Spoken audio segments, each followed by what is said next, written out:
I felt that was relevant. Go ahead, BT, and start the intro.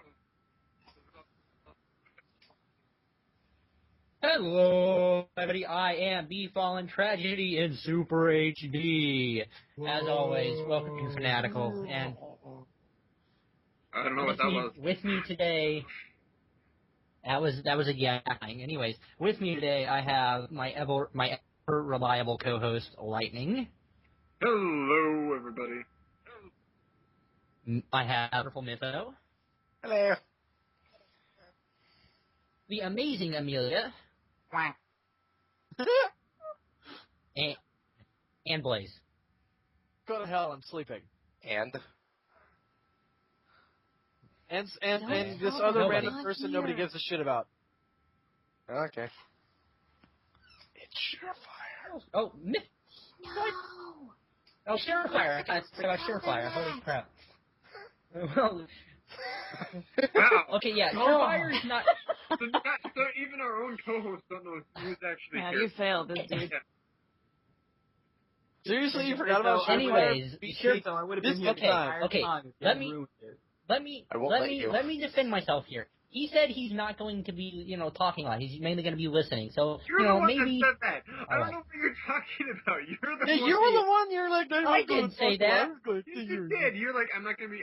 No, sure. Yeah, but then, Just move on. But then you made me do the intro. You made me do the intro. Get on with it. Get on with it. Okay. Get on with it. Okay, this... Alright, let me get on with it. So this week we're going to be talking about Testing 1, 2, 3, the Series 4 finale, and some other unrelated pony stuff. Okay, so yeah, let's get started talking about Testing 1, 2, 3, which it was very good. It was very good. It was okay. I liked it alright. I loved it. I enjoyed it very much. It's one of my favorites. I liked it, but only because Rainbow Dash already represents all college students and high school students 1 week before finals. Pretty much, yeah. I can see that, I guess. I will say I didn't have a problem with the episode specifically, but just seeing Twilight, freaking out, being an egghead in an unusual way, made me a little concerned for the end of the season, which is upcoming. I won't say spoilers, but I'll just say she doesn't seem like the kind No. to handle that. Egghead isn't trailing back to lesson 0? Hold on. Guys, just hold on 1 second. I'm going to preface this episode real quick because we are going to be talking about the season finale, and yes, I will be including spoilers in that as well. Okay. Just as, just be aware. So in the word of River Song, spoilers. Anyway, go ahead, Blaze. What were you talking about now? You can't do that, Blaze. I was asking her, bitch, shut up. I was actually asking her about, with the whole egghead, if she thinks it was kind of like leading back to how she was in lesson 0 in season. Shit, I forgot. That was 2. Yeah. Look, I told you, for all of you guys who actually don't know and probably don't care, I recently got a cataract in my left eye, and I'm now officially legally blind. My left eye, so pardon me if today I seem a little bit off, but it's just kind of off-putting with the fact of that I just freshly got my license a couple of weeks ago, and now I can't drive. So I'm going to be kind of a little off today. So for all of you listening, I do rightly apologize for my attitude. You sound fine, man. That sucks, dude. Yeah, well. It does suck, but you sound good. Oh, but it's a cataract, correct? That can be fixed surgically? Yes, but unfortunately it costs a lot of money, and I don't have insurance or the money to fix it. Ooh. Okay, everyone who's watching, we're setting up a Kickstarter so that all get the money. I can eat some ice cream. Very funny. I mean, hell, if you want to do that, fine, but, I mean, come on, dude. No one's ever been that nice to me. Oh, come on. Okay, dude. So we can get on with what were you going to say? I already said it. Well, yeah, but you see, no, the thing about lesson 0 was that she wasn't being an egghead; she was just going crazy. So pretty much back the way she was in there's season a difference.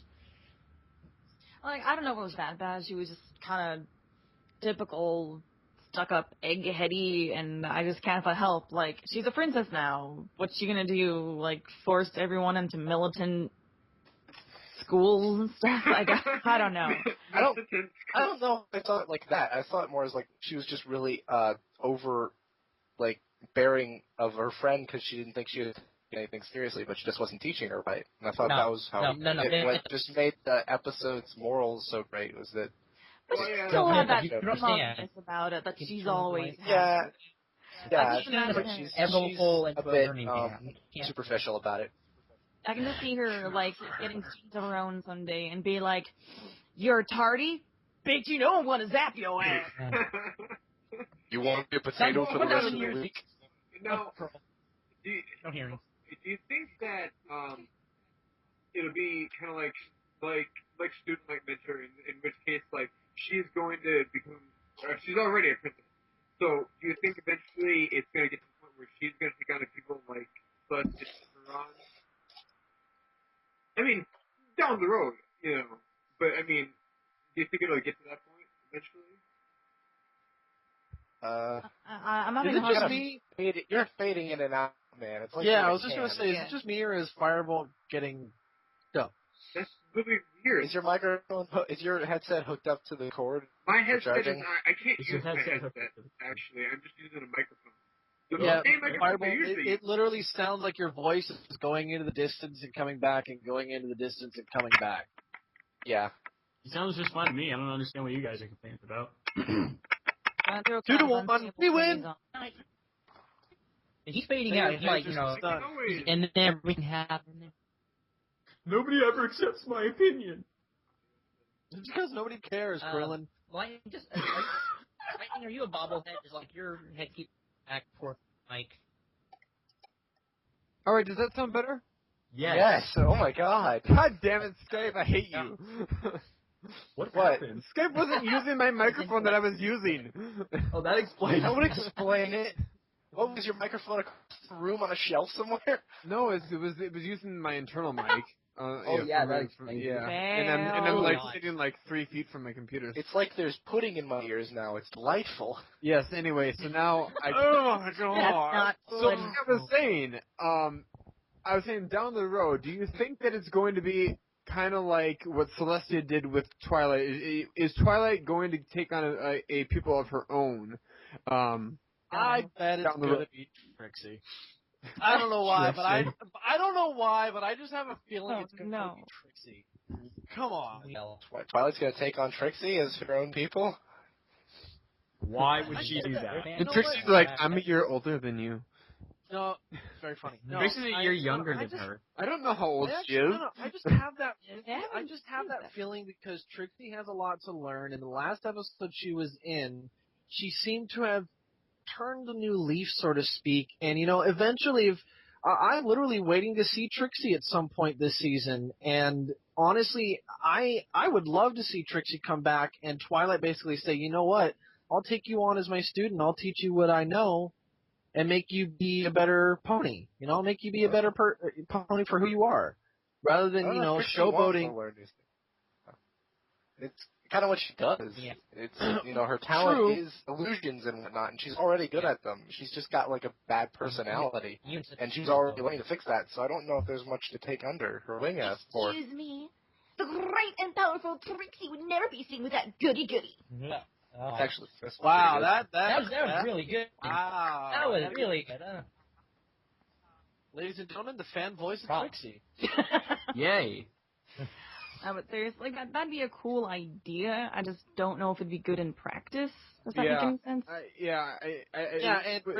Rainbow Power seems a whole lot better. We have no idea what the implications of that are. We have no idea what the Rainbow Powers are going to do. I've seen the McDonald's toys. But anyway, that's later. Can we talk about the episode? Yeah, let's talk about the episode. I know. Can we? Now, here's the thing. Party pooper. Let's talk about the episode. The episode this week, there were things I loved about it, and then there were things that were like, okay, well, this is, kind of boring. I swear to God. But if you diss Pinky's rap, I will end you no, here right now. I didn't like. I didn't like Pinky's rap. Well, He will come up to Minnesota and end you.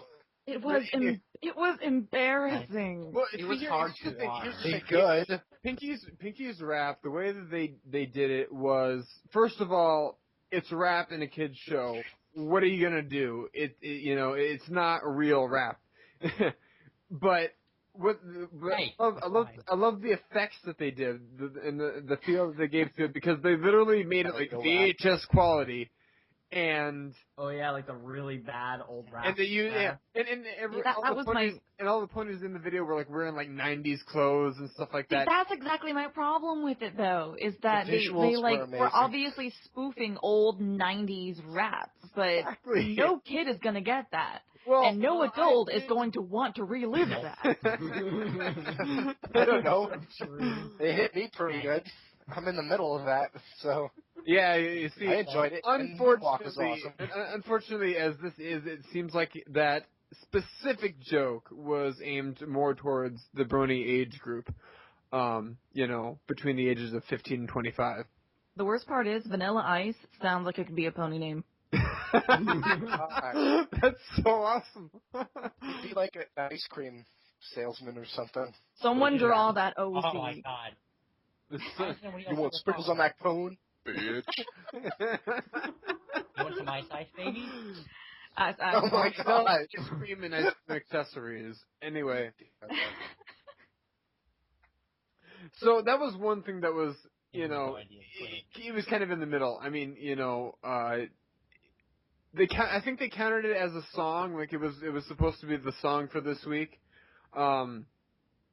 But, it wasn't the same as a usual MLP song. Well, that's the clip that they showed the hell out of in the promo, though. Because that's what they were trying to advertise, like, big time, because Vinyl Scratch was in it. Wow. Yeah, that's still so weird to me, though, because it was such a minor part, and by far, maybe the worst part of the episode. It really was. Even worse than the episode was pretty bad in my opinion, but still, man. Okay, that was pretty annoying. But you know what I did love? The random breakdown with Spike, Owlicious. Oh yeah, I love that. Just that random musical thing. Oh God, who didn't love that? Was really, I really can't think of a single part of this episode I didn't like. I don't know what you guys are talking about. Now, okay, that was a wonderful theme song though they were playing. But the scene at the beginning. Not just the first scene, but everything for like the first, I'd say 5 to 7 minutes, I loved absolutely every part of it, because I love Twilight's and Rainbow Dash's interactions that they had. When I first started watching the episode, everything before the opening, I was just smiling for the entire thing because I loved everything. The world's biggest squee. I did like how they foreshadowed the ending with that one, too. In, like, a really subtle way. Yeah. What was it again? I don't remember. It was Rainbow and... Was Twilight flying with her? Or something, and Twilight was... Yeah. Oh, yeah, that. Rainbow flies by, and she kind of flies after her saying, you should be studying instead of flying. But as she's sneaking up on Rainbow Dash, Rainbow Dash comes around and surprises her. And it does kind of foreshadow the end, because Rainbow Dash notices everything while she's flying, and instinctual knowledge. You learn that by the end of the episode. Yeah. That would explain why that would explain why she's almost constantly flying in almost every episode. Yeah, that's true. Well, but they never really made her aware of that until now, so I don't think it's really safe to say that they had that in mind. Plus, she's never really shown this kind of ability before. Right. They never had that in mind, but they used that. Exactly. That's what I was saying. Is like, all the time she's flying, like she's hovering. I think it's more, actual going up and flying, not just like hovering 2 feet above the ground. I don't know, but it's still a really cool mechanic, and I'm kind of jealous. I wish I had that kind of pictographic memory. Oh yeah, it's super awesome. As you guys all know, my memory's not that great. Well, who are you again? What Rainbow Dash has is actually called eidetic memory. It's not photographic, it's eidetic. I literally did some research. What she has is the type of memory where she can remember something almost exactly, but like a date and time and a situation, but not the exact thing of other people. She can only remember what she was doing and what other people were doing with her, not what like somebody's doing 20 feet away that has nothing to do with her. I think you got that mixed up there. I think eidetic memory is like, I hate to use this reference because I hate the damn show. It's like Sheldon Cooper, where he remembers everything he's ever done. He remembers everything to a T. You hate the Big Bang Theory? I think that's more of a. How the hell do you hate the Big Bang Theory? Let's just get off of that. Keep going. We'll talk about this later. Anyways, he has more of a photographic memory where she remembers pictures and the stuff is more, in the background, and she just kind of remembers that as a second thought. Right, exactly. She remembers. It's not the exact same thing as eidetic memory. Well, there's so many different ones. Secretary's memory, photographic memory, eidetic memory, short-term memory, faceplant memory. Superstitious memory. Exactly. I think I've got faceplant memory. I would love to have it. It's like, hang on, I can't remember something. There we go. Or is that face palm memory? It's a nice wood flooring you have. Yeah. I think it's more like that. Birch. I think it's more like that memory where you're like, shit, what was it? And then you slap yourself in the head, and it's like, oh, now I know. Oh my god, that is me every single day. Pooping memory. Like you only remember something when you're on the toilet. No, I would love that. It's like, honey, I can't remember what to do today. Want me to slap you? Sure. Ow, now I remember. Can we just gotta get really that. bad. And it really hurt. My face is now red and sore. Oh, hey, look, my eye is sick. Woohoo! No, I'm just kidding. I actually kind of wish that last part was true. It's like, holy crap! Did you guys catch? There was a small little joke that they threw in there towards the end of Rarity's sequence when Applejack comes in and talks to Dash. She said, I wouldn't learn anything from this kind of fashion show either. She kind of throws her hat, and it pans over to Rarity, who's just got this look on her face. Oh yeah, Rarity's face. Rarity's was awesome. face. Look. It was the best. It was the best face ever. I also it was just one of those deadpan faces. Like, really. She's like, okay, fine then. Fuck you. I mean, Seriously, bye. It's like, why'd you That was awesome. Yeah. Didn't Twilight have best face.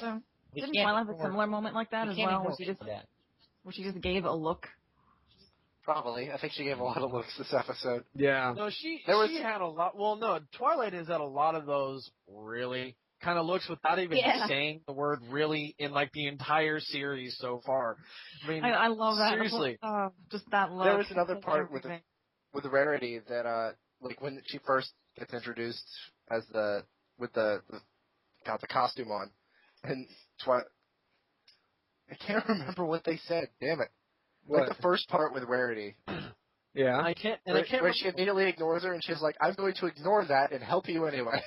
Oh yeah, that was right. Yeah. It was like she said something like, "I don't understand how fashion could help," and she's like, "I'm going to ignore that comment and help you anyway as a friend." Well, yeah, it's like I'm gonna ignore that comment out of the goodness of my heart, urge to help you or something like that. I love when they can use Rarity's snobbery like as a means to help the plot like that. Similar to the one with the Timberwolves, where she's like, "Okay, this is gonna need a lot of work." I didn't like the episode, but I loved that moment because it was just using Rarity so well. Also, I liked all of Rarity's reproductions of the costumes. Yeah. They're cool. The idea of bell bottoms. By the way, EQD. That was actually the poll for this week. Was who had the best costume? Yeah, who had the best costume? Oh God. And it had to be Twilight. Let's see, what are the answers? The answers are General Flash, which is Pinkie Pie, Admiral Fairy Flight, which is Fluttershy, Commander Easy Glider was Twilight, Colonel Purple Dart was Applejack, Purple Dart? Admiral Glider was a random Pegasus. I like Was it what Easy Glider? Because that one was the one that would look more militant. Yeah, That was like the Top Gun one, right? Yeah, that was the one that actually had like a flight jacket and it was for medals Navy. and stuff like Yeah, that one was awesome. And When I saw that, by the I was way- literally thinking of freaking I went to the danger zone. Oh, the Danger Zone literally song? thinking of that. I was literally thinking of that song when I saw that flight suit. I'm like, yes. And Back from Top Gun. Commander Easy Glider is the one that's winning that poll currently. Good. With like 48% of the vote right now. So Wow, 48%? Holy crap. yeah, I don't remember what any of the costumes look like off the top of my head, so I didn't actually participate in that poll. I remember what Commander Easy Glider looked like, so I voted for that one. But yeah, that one was pretty cool.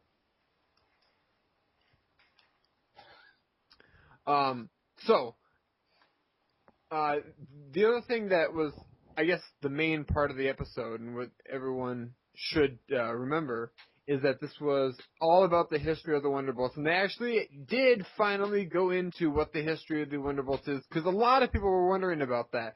Back in San Diego Comic-Con, there was actually a question about it, and they actually said that the history of the Wonderbolts was going to be explained in the coming season. This was that episode. BC, everything you know about the Wonderbolts is invalid. You got to rewrite your entire story. No, Amelia died. it's okay. Oh, She'll be back. Anyway, so I actually took the liberty to write down what the actual history of the Wonderbolts was. So they talked about the Great Celestial Lunar Rift, which is the first time we've ever heard that name before, but that's apparently just when... Atmer Moon was banished to the moon. Yeah, pretty much. They said before that... So we finally have a term. So we finally have a term for it. Yeah, so Luna's banishment is not Luna's banishment anymore. It's called the Great Oculus Rift. Yeah, the Great Oculus Rift. I'm sorry, I'm just... first person. So When Oculus Rift was bought by Facebook. Yes. No, they said before that there was no reason for there to be any kind of military forces or anything like that, but afterwards they created the EUP Guard, which is the Earth Pony Unicorn Pegasi. You're at the Unicorn Pegasi Guard. Whatever, yeah. EUP. Yeah. And so after that, that was that? It was the Pony platoons or whatever. PP. Yeah, it was like 3 Ps, but I can't remember what all of them were. But anyway, after they said a year after Luna's banishment, there was a celebration that was held that was led by General Firefly, and she created an elite team of flyers that were chosen, and she named them the Wonderbolts. Wasn't that technically the Summer Sun celebration? Well, I guess that would be technically the very first Summer Sun celebration. Right, because I thought that was when, because I remember I thought in season 1 they explained that the Summer Sun celebration was like the big event of when Celestia took the duties by herself, like officially took the duties by herself. The Summer Sun celebration is technically what they call the longest day of the year. Which to us would be like June 21st. Which is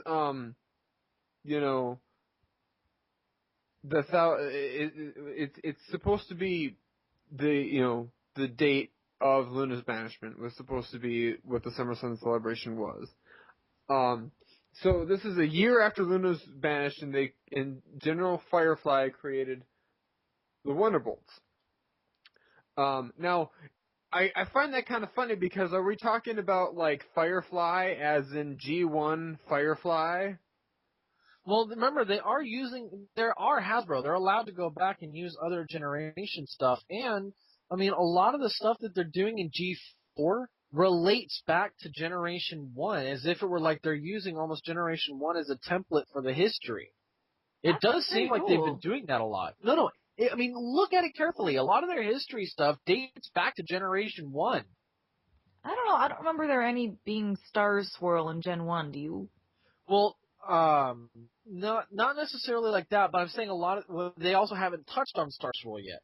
But no, what I'm talking about is how he was talking about Firefly. Firefly was Generation 1. Right. And that's what I'm saying. A lot of their histories, when they talk about 1,000 years in the past or whatever, or when they're talking about any kind of history for My Little Pony, they always seem to somehow fit it in with older ponies that were related from generations 1 through 3. Oh my god. This brings up a whole new epic layer because Gen 1 was supposed to take place in the 80s in modern time. So, are they insinuating that Gen 4 is like a post-apocalyptic pony world? Well, here's the other thing, though, is that, yes and no. The model, I'm not going to say the name, but the model of Twilight's mom is the same model they use for Twilight out of Gen 1. Yeah. Now, Wait, hang on. Did Twilight from Generation 1 have a last name? No, that's the thing. Twilight Velvet is the G4 name for Twilight's mom. It was Twilight in Gen 1. But in Gen 1 it was just Twilight. That's why I'm not saying the name. The name wasn't taken from that, but the character model is the same as the Gen 1 pony. Who knows? And Maybe what about the Velvet part when she got married? Yeah, what about her father? There wasn't. I mean, like, I don't think, and don't quote me on this because I haven't, watched Gen 1 and 2 thoroughly, but I don't think there were stallions in Gen 1 and 2. I guess he reminded me a little bit of Teddy from My Little Pony Tales, but I think that's a stretch. Yeah, I mean, that's the thing. I think My Little Pony Tales was the first time they actually introduced male ponies. True. But no, there was an artist on DeviantArt that a long time ago, like back in season 1, what he did is he actually discovered that. And what he did is he actually went back and he looked through all 3.5 generations for each pony and what that guy. And what he laid. No. I'm sorry. He didn't like watch every episode, but I'm saying like he looked on Google for references, and what he did was he actually started using the original color schemes, the previous color schemes for the modern ponies. Like he switched them around which the ponies that they were supposed to be like. He actually drew up Twilight Sparkle with the original Twilight's color scheme. He kind of traded up with Pinkie Pies. He did the same thing with Rarity and Scootaloo, and I mean like he actually drew them all up with their different colors from the original generations. And I thought that was really cool. What was Pinkie Pie from Gen 1? They also no. I said Pinkie in Gen 1? No. No, I didn't. I said 1 through 3.5. Right. Yeah. Oh, okay. G3 had all the Pinkie Pie, Rarity, Scootaloo. Oh my god, I freaking love how Rainbow Dash goes from like Rarity's style of character to suddenly like this tomboyish person in between generations. Wasn't Rainbow Dash like one of the Gen 1 characters, just with a different paint job? I don't think so. Wait, yes. Rainbow Dash in Gen 4 is Firefly from Gen 1. Well, obviously. What's really cool is they did that for the Brony doc, the BronyCon doc. If you guys saw that, I'm sure most of you did. But the BronyCon doc actually had a couple of pictures of Gen 1 ponies done up in G4 models. That's kind of cool. Like they had Firefly that actually was used. It was just a recolor of Rainbow Dash, but they showed what Firefly would look like if she was Gen 1 or Gen 4. And they did that. They did that for a couple of ponies.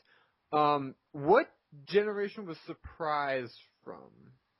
Surprise was originally Pinkie Pie, and she was Gen 1. Yeah, see, that is where Pinkie Pie comes from. Is Surprise was her original form, which is a white Pegasus with blonde hair. Who was Fluttershy's analog? Because I remember having that toy. I remember having a yellow pony with butterflies on her butt. What? I don't remember that one.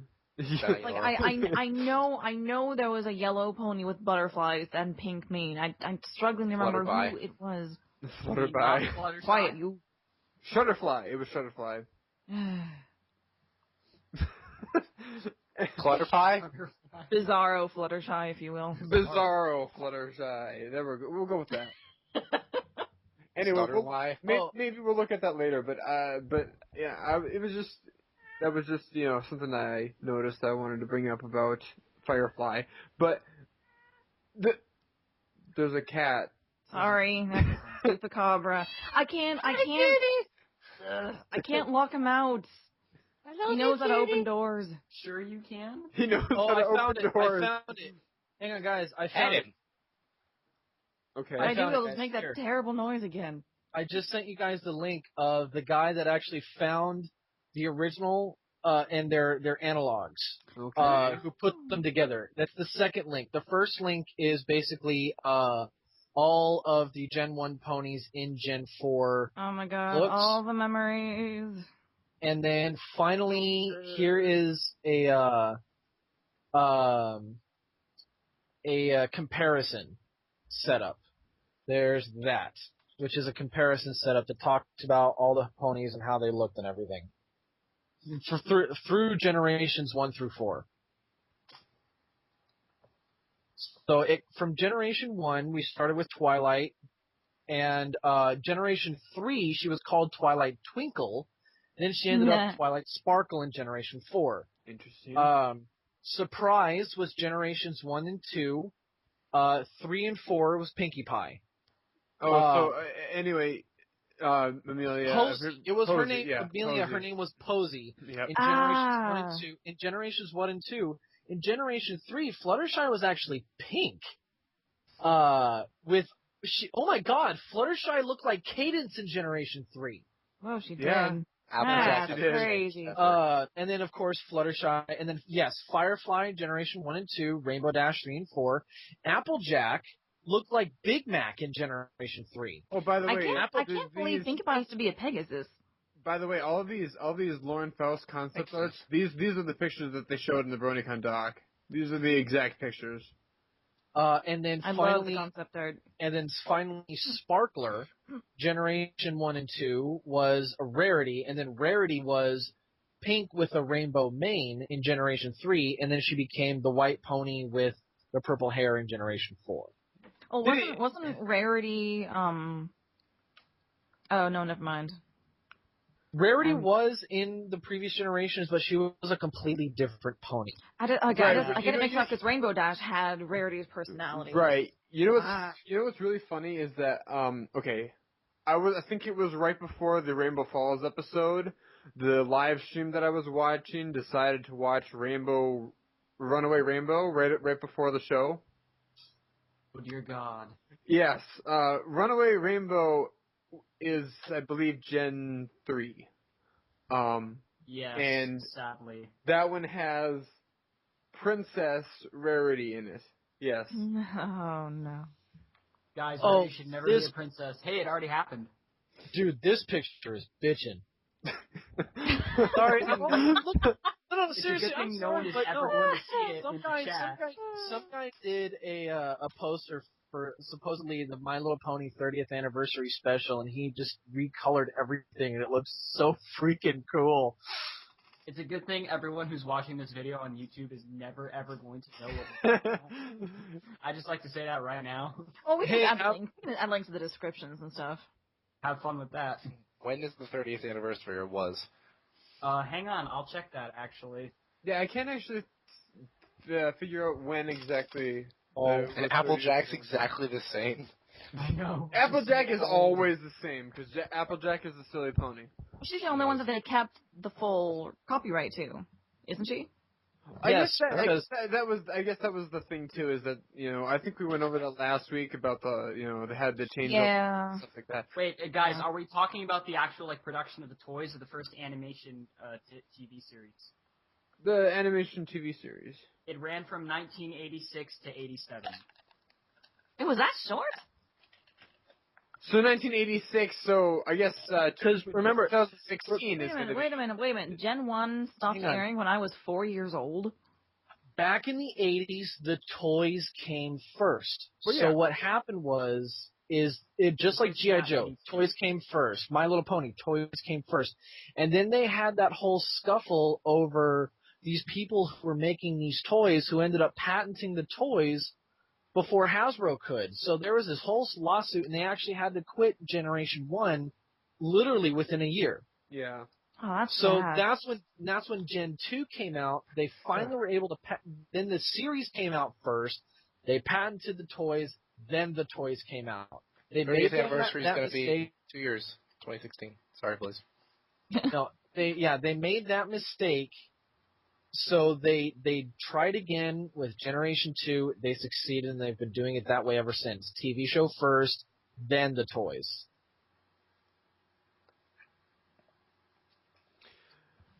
So, yeah, and even nowadays, the way that they do it is that, and this is how a lot of things get spoiled, by the way, is that the toys happen to come out first. So we knew, I think Shining Armor and Cadence were coming out literally before Season 2 even aired. And we're like, who are these people? We have no idea who these ponies are.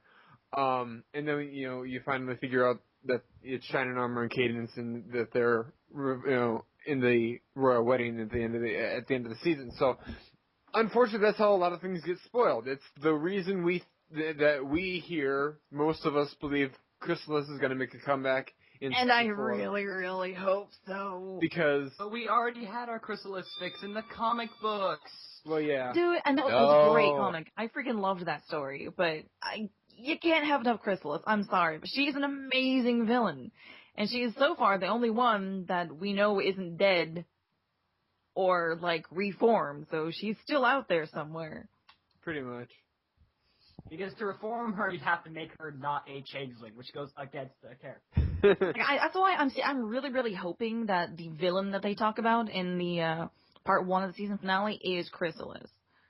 Maybe the second part will be Sombra.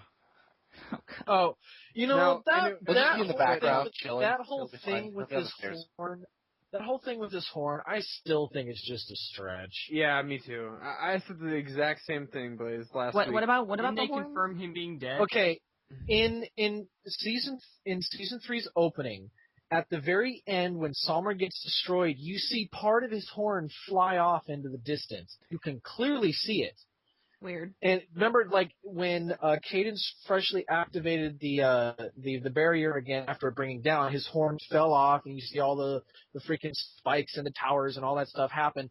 Well, at the very end, when Sombra literally just gets demolished, for a split second, you can literally see his horn go off from the center to the corner of the screen, but you have to do it slowly, or else you would have never caught it.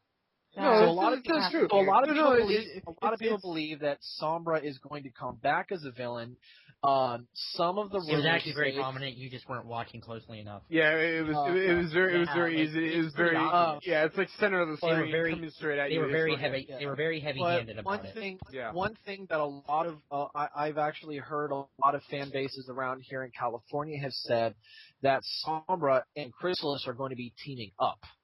Well, is I what mean, I- that's the only thing maybe about they'll the like- horn is that people are going off the fact that he can regenerate from his horn, and I really don't see that happening. I think that I don't know. Sombra comes back in the Again, comics. a stretch, but you know what? My Little Pony has surprised us before. Yeah. In both the pleasant and comics, the unpleasant comics are ways. true. But I want to finish I talking like- about testing 1, 2, hold on. 3, I like- and then we'll talk about the finale. I thought we were talking about it. Not yet, not quite We were yet. talking about the possibilities of the finale. Yeah, we haven't. We're gonna get more into it in just a little bit, but The hell was that? Oh, I sorry, don't know what that was. that's my ringtone is like a high pitched someone saying zippy, as in the breezy from Generation 3. Oh, I thought it was Yoshi. No, it goes zippy. But Yeah, just anyway, keep going. we kind of got off track. The funny We do thing that. about the funny thing about We do that. about the Wonderbolt's history in the episode is that once they get to the part where they said the Firefly named them the Wonderbolts, it's really kind of stops any meaningful explanation. After that, the only thing that says is that Commander Easy Glider were established the flight choreography that's still used by them today, and Flare de Mer was the one that created the Wonderbolt's uniform. But that is literally it. That is literally it. The rest of it, anything else they talked about are just names. And, like, why are they significant? Like, they talk about Admiral Fairweather and Colonel Purple Dart and Admiral Fairy Flight and General Flash, but they don't say what they did. Because puns. Because they want us to make stuff up for them. Yeah, I'm sure well, we will. what I believe is that they were all there each. I mean, were they wearing? I don't remember. Were they wearing like different outfits from like different times? Yeah, they had bell bottoms at some point. Here's what I was thinking. Maybe they were like Captain Spitfire. Maybe each of them were the respective leaders of their time. Some of them were like they actually mentioned that. But like one of them that Fluttershy was dressed up as. What was that one? Fairweather. Fairweather. Admiral Fairweather was not a leader, but was what she said was like she was from the 7th Squadron or whatever. But maybe it was Easy Glider. I don't remember. Huh? Maybe it was Easy Glider. I don't remember. Well, and some of them. I remember the Admiral was the guy that looked like Captain Crunch. So Well, I just looked really at funny it. Is that Purple Dart, Purple Heart. Purple Dart. You didn't even get that reference. Purple Dart. Purple Dart is was a pun off of Purple Heart. Purple Fart. I get it. Pineapple. Yeah. Pineapple. What? I don't know where did that come from. Long story. Like, just look it up on the internet. Okay, fine. I'm not gonna Google search pineapple and see what comes up. Okay. No. Pineapple, Purple Heart. I'm still not gonna look that up. Thank you very much. I don't want to know what comes up. Everyone looked up Dr. Luigi. Ow, that really hurt. Time. No, don't do it. All right. Oh, you're no fun. So, and also a big thing that everyone was freaking out about was Celestia Shy. So that happened as well. What about Rarity Luna? Well, yeah, and Opalescence is best Luna, but Crystal Pineapple.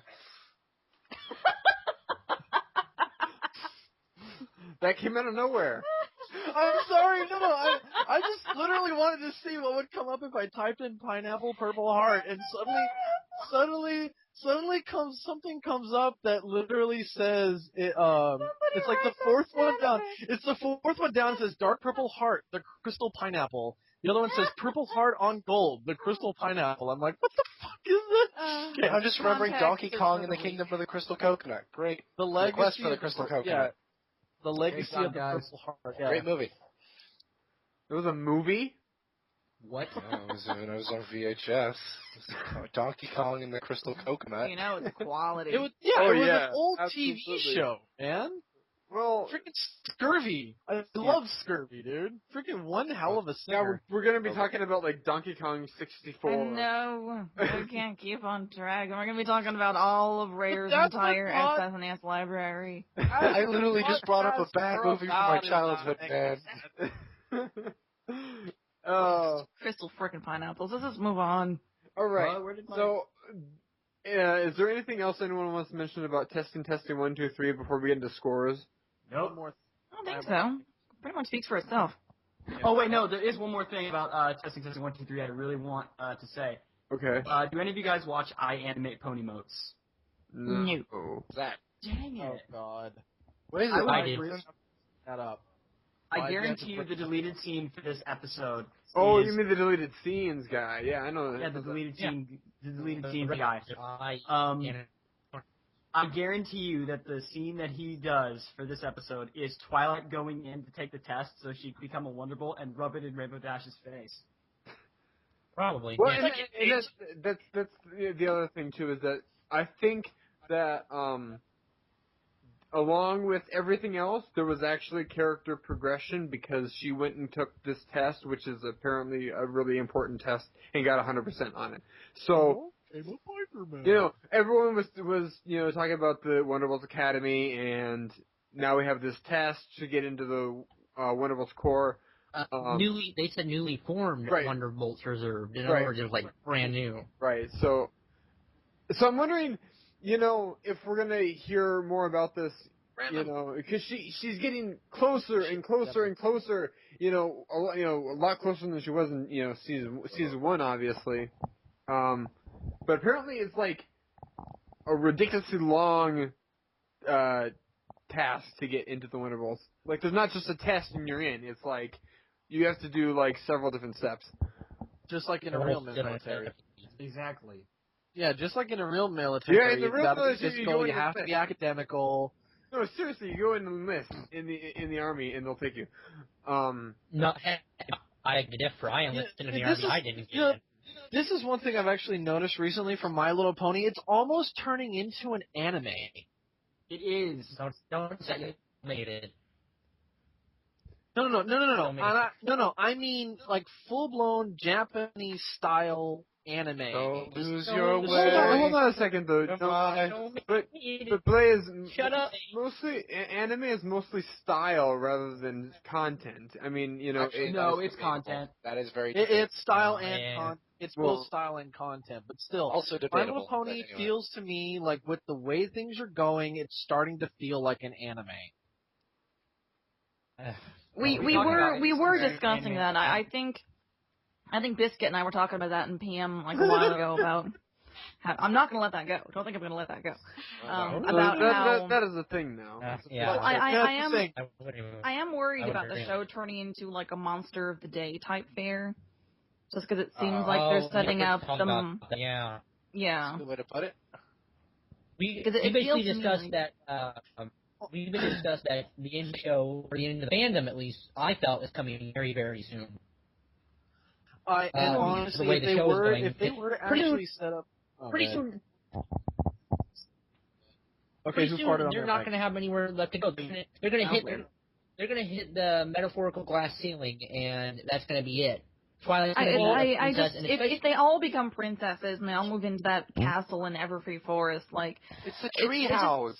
it just seems like the show is moving away from the things happening between the relationships, the interpersonal relationships, like the show was focused on, and more to what happens to the girls, like monsters coming, events happening. It literally it's literally having a storyline rather than a moral feel to it. Well, no, hold on a second. I mean, they're getting away from the friendship lessons necessary, because the moral of this episode was that different people learn in different ways, which is a great lesson. But I mean, it's getting away from, friendship lessons, which is what the show was based on before. But that's what I'm not. That's not what I'm worried about. I'm worried about them hitting the metaphorical glass ceiling, where then if going they to be do that, a point. There's going to be a point Someone hitting a physical okay. glass ceiling. All right, look. Okay. If they spoilers do that, about the all they finale. need. They've announced. One at a This time. is a synopsis. This is a wait. Blaze. Let me say one goddamn thing before you interrupt me again, okay? Wow, talk about Anyway. mic lag. I stopped like a minute ago. Don't cross Biscuit, guys. And they've announced the synopsis for part 2 or whatever.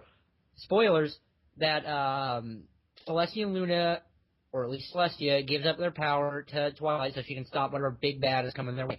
Now, I don't know if this means death. I don't know if this means they're gone ever. But if it doesn't mean one of those things, that's pretty much it.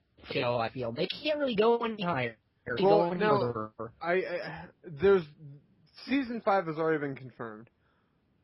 Yeah, doesn't mean what is It's gonna be good. what remains to be seen is if it's going to be the finale of the series, which I believe has been hinted at that season 5 is going to be the last season. I don't know. But at the same time, giving up their power doesn't mean they're going to go anywhere. It just means they're not going to be. Just means they're giving up their responsibility too. You know what would be really interesting is if they, if they give up, they de-alicorn I was themselves. say, Yeah. I was literally about to say that too. You know, if they give up their powers, I mean, that'll actually show us if they were born alicorns or if the elements of harmony gave them the power, just like they did Twilight. That'll I was actually gonna finally I'm prove theorize which was which. Because I think that would be really interesting, especially if they went back to the old character models with Celestia with pink hair, Luna with light blue hair. You know, when they stuff like that. When they were younger, yeah, like a younger look to them. Yeah, you know, I think that'd be really interesting, especially because my headcanon says that they were born as unicorns, but that's, you know, just me. Or they could have been born as Pegasus. We don't know. Okay. But anyway, but yeah, character progression is a thing that happened. So, scores for the episode. It's easily one better than my top 5. I would have to give her an 8.5. It's approval. I liked it. You know, it was a decent episode for me. I'll give it a good 9.5 out of 10. Just especially with the going back in time with all the freaking music videos. That was just awesome. Oh, Amelia. Amelia died again. Amelia, quick, give it a rating. Amelia's internet, quit derping or I will kick your ass. I give it a banana out of 10. Yay! It's my kind of rating. It's like myth. I I give it a football out of 10. I am going to give the episode a 9 out of 10. Yeah, it's pretty high. Yeah, we got a bunch of 9.5s. We got a 9. We got a banana, and we got a football. So I mean, hey, I said it. Highest scores. Accolades all around. All right. So being that we keep on being drawn to it, why don't we go ahead and get into the next topic of a discussion, which is the season finale of season 4. That took a while. Yeah, I'm getting there. American Woody. Yeah. So the season finale of season 4 is called Twilight's Kingdom. Now, there's a couple of different things that we already know. Chicken noodle. First of all, we have synopsis for the episode. Or both of them, I should say. It's episode 1 and 2 of... Okay, hold on. I'm bringing up the synopsis right now. But Parts 1 and 2. So, Twilight's Kingdom, episode 1, is going to be on May 10th. Okay, so the finale is May 10th. They're both on May 10th. The synopsis says that Princess Celestia chooses Discord over Princess Twilight to help track down a villain. Oh. That's the first part. Now, couple of things.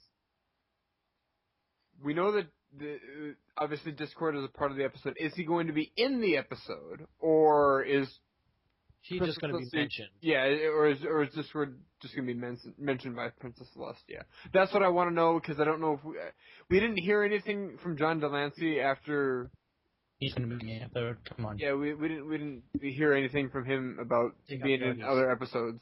So, it'd be interesting to see that, because this goes back to, I think, season 3 when they released him for the second time, saying Princess Celestia saying we're gonna need him in the future.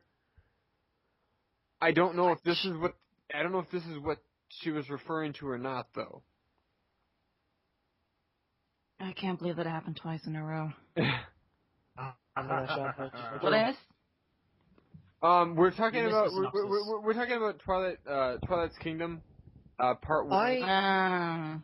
I have a theory that whatever is going to happen in the season finale is going to have something to do with with some kind of prophecy, because so far revealed in season 4, we figured out that Twilight's cutie mark is on the Tree of Harmony. So apparently her or her family line plays some kind of big role.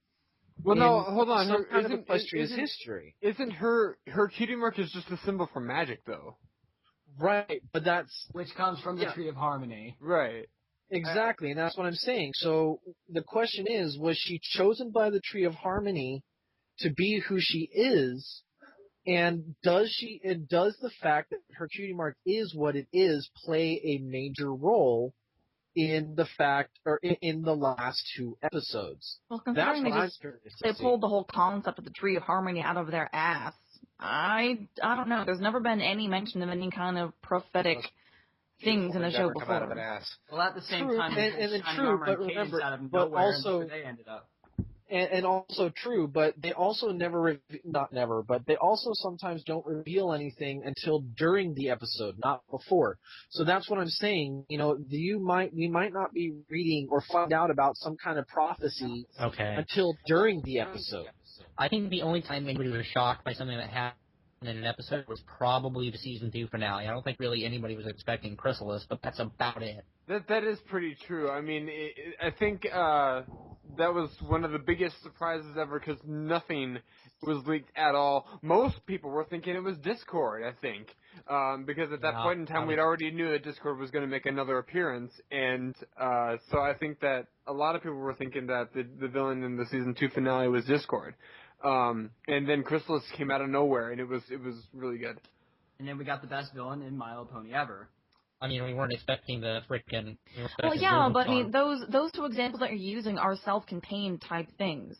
The Tree of Life obviously has had a significant importance to the whole history of Equestria, and for them to just now show us just seems kind of whatever. What did I say? Tree of Life. Tree of Harmony, yeah. It does kind of half. It literally does seem kind of half-assed with the simple of. I mean, like, seriously, they could have done better. Well, with just the single most powerful artifact known to ponykind came from this random tree. Well, yeah. I hate to tell you, half-assed is probably the Tree of Life. Half-assed is like the motto for seasons 3 and 4. It's just let's pull ideas out of our ass and use them at random. That's pretty much. Yeah. That's what I do. At least make I mean, like with a lot of TV shows, that's writing in a nutshell. Yeah, but also sometimes too. I mean, I think Hasbro has mentioned this several times. What happens with a lot of TV shows is when they can't figure out what's going on, they turn to the fan base. That's what happened with Lost. Lost did that in the last 2 seasons. And look what happened. Yeah, they ended it with a bullshit thing. No, but that's what I'm saying. Maybe that's why a lot of these episodes are going to shit, is because they're actually paying attention to what the fans want. Fans don't know what they want. It's one of those things. It's like if you ask people what they want, they will say the same exact things that they've always wanted. You have to show them what they want because they don't know what they want yet. Yeah, that's true. I mean, that's what we're seeing. It's why of shitty movies because movie studios make movies based on support groups, not from actual good writers. Yeah. Right. You know, and I'm not going to go into movies because movies these days are, just ridiculous. They're making more sequels Come on, than original movies. But anyway, Hey man, I'm excited for Rainbow Rocks coming out this fall. Yeah, a sequel. Too. In our general discussion portion, I am going to talk about Captain America. I'm not going to give any spoilers, but I am obligated to get down on my knees. Bucky's the bad guy, Bucky's not dead. What the fuck, man? Dead. That's common knowledge, dumbass. It's even on freaking posters. Not some people. No, it's not. Yes, it is. There's a main poster character's out not where I dead? saw Bucky on the left side and freaking Winter Soldier on the right, and it says Bucky Returns. That was an actual poster at my movie theater. I doubt it.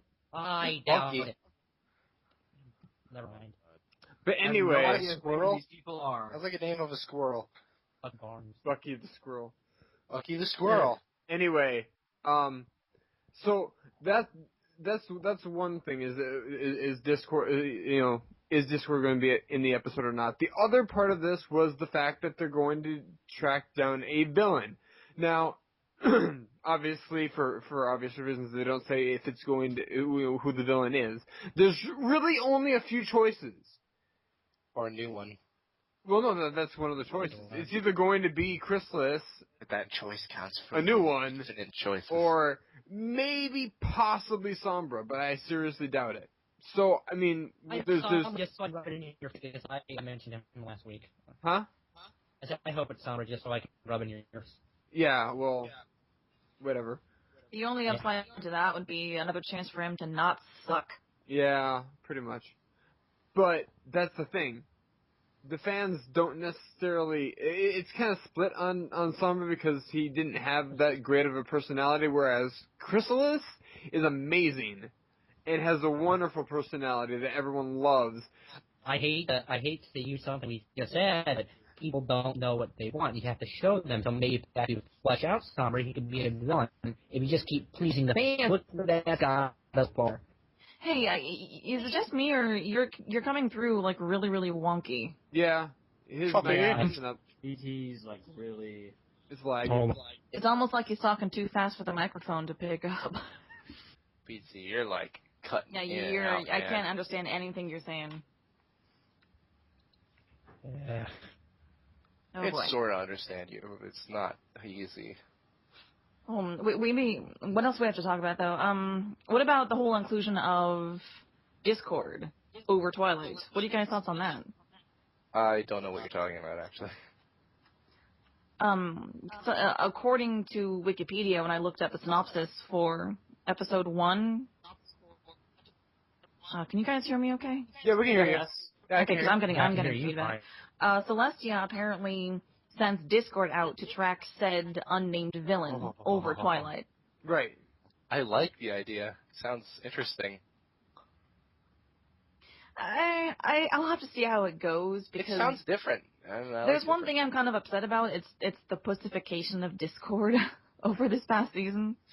I hope we get to see, if we're going to see, like, Discord tracking someone all by himself, I think we're probably going to see some more, real Discord, rather than whatever he's putting on for people. That's also why I hope it's because that's not true. That's not real. He's totally just putting it on. I mean, he does why want I to hope stay it's Chrissy, friends with because, like, seeing those two bounce off of one another would be hilarious. Well, I mean, no, did you guys see the epic pony rap? I mean, well, first of all, I think you did that, didn't you? Yeah, I did. you did the voice for Chrysalis in that one, so I guess you heard it. But what about everyone else? Haven't. Nope. There's also the promo that I wrote with Rev for Snowdrop, was the two of us just bickering back and forth, mostly ad-libbed. just bitching at one another for about 30 seconds. I did remember that too, yeah. Just imagine that for an entire story arc. Comedic gold. Yeah. I don't know if they took that idea or not, but I think Chrysalis and Discord would actually have a really good interaction. Agree. Just knowing their personalities and how, like, stuck-up Chrysalis is versus how much Discord hates stuck-upness. It was just, oh my god. I really want to see them bounce off one another, like, in canon, in the show. So that's another thing. We don't know if we're gonna see any of Discord while he's actually doing the tracking, or if it's gonna be mostly about Twilight's reaction to this tracking.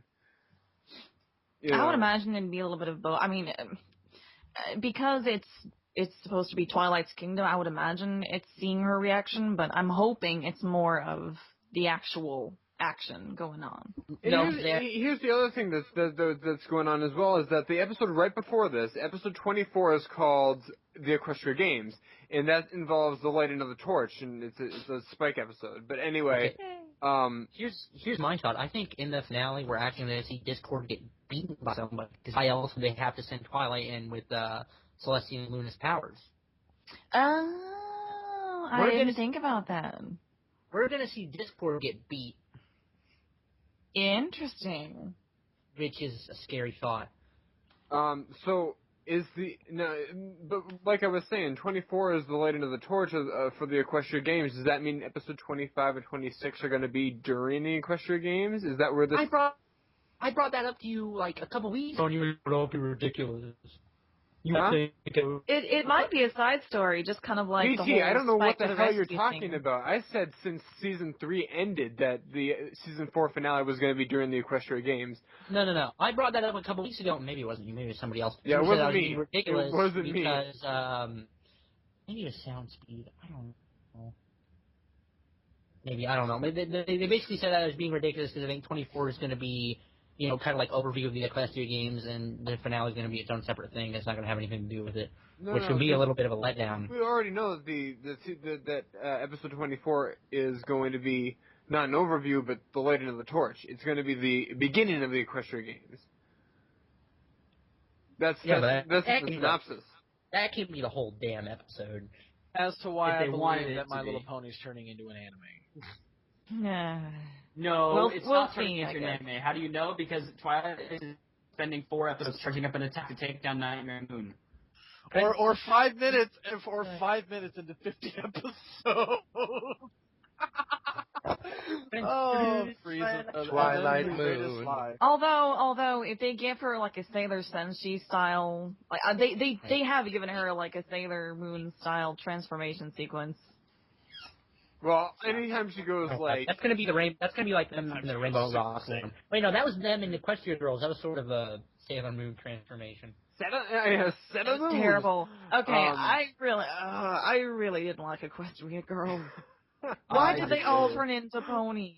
I was very entertained by Creepy half-human ponies. This is what I would all say. anthropomorphized.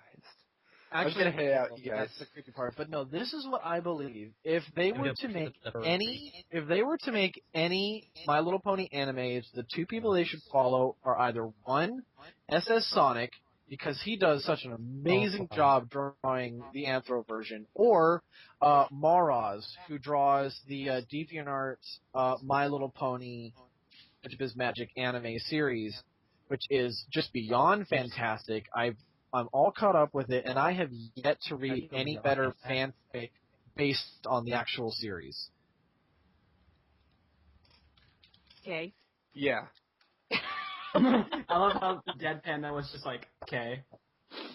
But I mean, It was like that's y'all got that there. but no, Guys, I mean, I'm gonna head out for the night, guys. Gosh. No, Mytho, you can't. Aw. Why? No, don't leave You us. can't do it. Why? Because they're not letting Because you. if you leave, they're going to be stuck with my retardation.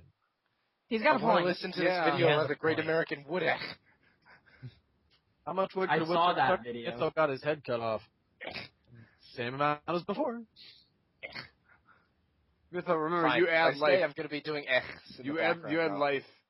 Life. Fine, chat. I'll add X. Okay. So, Tell her. now, Bunch of morons. in addition to the synopsises, and I don't know how many of you have Synopses. seen, synopses, whatever you want to call it. I don't know how many of you have actually seen this. There was one other thing that came out that was a little bit in the background. It wasn't necessarily finale related, but we caught a glimpse of the cover for the DVD coming out called the Quest for the Keys, I believe. Yeah. And it has a interesting picture on it. I haven't seen it. What is it? My Little Pony. My Little Pony. You got it right, Mytho. Good job. I'm going to go ahead and link it to you, Amelia, because I'm showing the stream right now, the picture, but I don't see it. I just see a picture of Alicorn Twilight in a hey, dress. hey. Oh, that's fine. cool looking. Oh, I mean, is yeah, it? that Damn, I thing. can't stand. I remember when I talked about the treehouse. That's what I meant. Yes. It is So how- why is that Treehouse. interesting for the DVD cover though? No. I'm looking Because at it. fucking it's sucks. it's Twilight. It's Twilight's castle. It's a Tree of Harmony, but like enlarged like 100 times. She's gonna be the queen of the ponies. The ponies. Oh my! They're all just gonna be like, you're just gonna hear like a constant hum going on in their kingdoms. We'll just hear. You know what? If there is one thing in My Little Pony they have yet to do, which I am actually Lizard relatively people surprised. calling- No, the one thing I am surprised they haven't done yet is they've done everything but sea ponies. Didn't they mention them? No. No. No, I have I never know been that mentioned I know before. they've talked about them in the comics, but I don't remember if they've said anything about it in the actual show. Not on the show, no. Dang it. And we go today because I loved the sea ponies. Shoopy, One of the few people that actually like the We all know that damn song that will never ever escape our heads. All upon the sea I do. ponies when you're... I'm I'm actually not going to sing If the for entire thing. you and me, They will never ponies, find your simply bodies. send an SOS. But, I refuse. wasn't that in, they did something on that in, Anthology as well. I think they did, yeah. do it every year in Anthology. Anthologies have the same jokes for the past 3 things. That's the point. I hate to say They're it. still good, but, they're the same. They're all the same. A lot of them are. Well, that's just wrong. Now I'm having trouble finding the actual picture. Like, it's in the stream. Can you see the stream? I can see it. Well, I'm not watching the stream, so... Me Well, either. like a tree of harmony with a really a badly colored pink and yellow castle. Well, Can you by link the it? way, well, I'm trying to link it. It's like coloring book colors. You're failing at it. Oh wait, Just link it in the chat here. but Make it, bitch. What? Wait, what? You just said bacon. The other thing I want to mention about Lincoln, bitch. the other thing I I want said to mention bacon. about the Did you say cover. bacon ranch or naked ranch? I said bacon, bitch. Lincoln, Naked bin. bitch. Wow. Well, that got adult pretty quickly. It was adult ever since I answered the call. Bitches get money. Get Okay, enough with the ech. Enough with the ech. He's Quit watching Game Grumps. No. Fine. I will lessen the amount of but I will not Thank you. get rid of it. Just as long as you make the effort. No, seriously, Lincoln.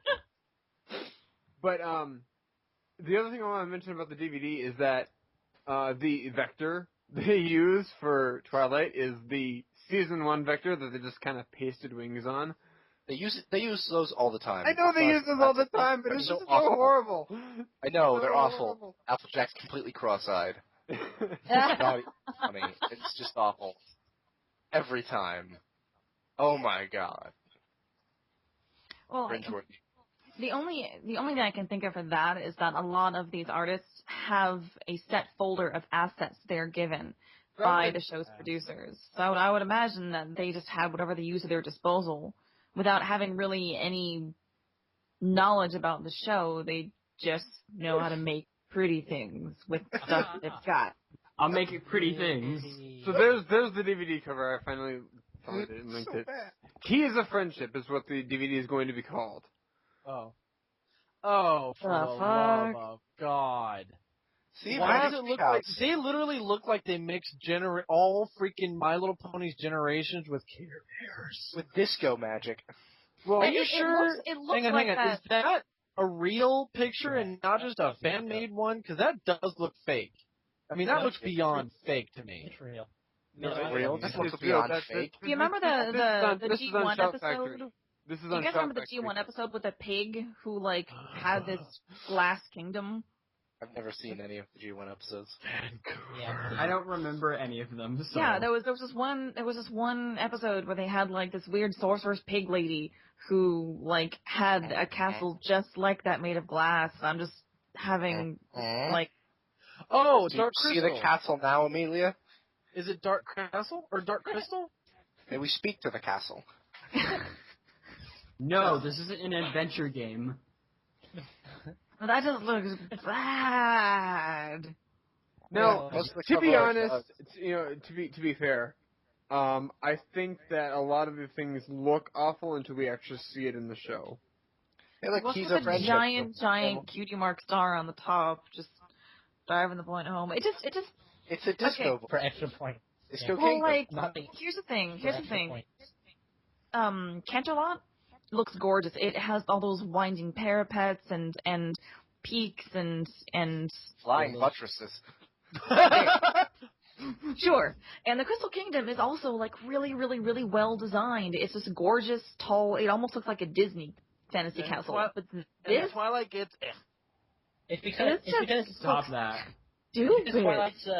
Twilight's the new princess. She's the short straw automatically. It's like you get the ugly kingdom. And what's up with Twilight and trees? Celestia and Luna are like, you can have this treehouse kingdom. It's really just the treehouse they played in when they were little. She really is kind of. She just ends up in trees, doesn't she? Yeah. I mean, who makes a library out of a tree? Library is a Actually, tree. makes There's a- a tree of notice harmony. that. She's gonna have a tree castle. Maybe the treehouse will turn into her This kingdom. brings a whole new meaning to the word treehouse. Because this is like a tree castle. Tree mansion. This brings a whole new meaning to the word egghead. Dude, what did that even mean? Birds make nests in trees. Birds lay eggs. That was a stretch. That was a stretch. You know what? No, much like exactly. That joke was just as terrible as that joke was tree bad, was. and you should feel bad. yes. No. That was the whole Amelia. point. The joke was as terrible as the tree is. Don't try to back yourself out of this. You made a stupid joke.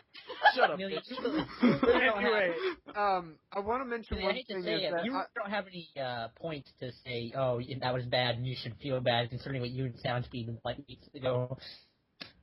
What? Huh? What? What I do? I didn't say that. She said that. I know, I said her she have, she can't tell other people Okay, what so other let's people focus said on you bad now, things. BT. What do you want Okay, to say? yeah.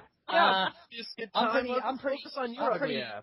Yeah, I'm pretty racist. I said stuff. Yeah, I'll admit it. Every No, once in a while, I you're going to use Lightning's the racist one. He doesn't like colored people. Oh, Wait, He yeah, doesn't he like doesn't colored like ponies. No, yeah. he thinks What are you colored talking about? ponies are more believable than colored people. Exactly. Yeah, he doesn't believe. That was in- Lightning's exact words. Yeah, thank you for serious? mentioning it. Sorry. It He was did say it was something. hilarious. No, hold on a second. In my defense, it was something I said, and then immediately realized, wait, that sounds bad. I should reword that. Little late now. Amelia, this was Amelia. I This want was another his exact. t-shirt.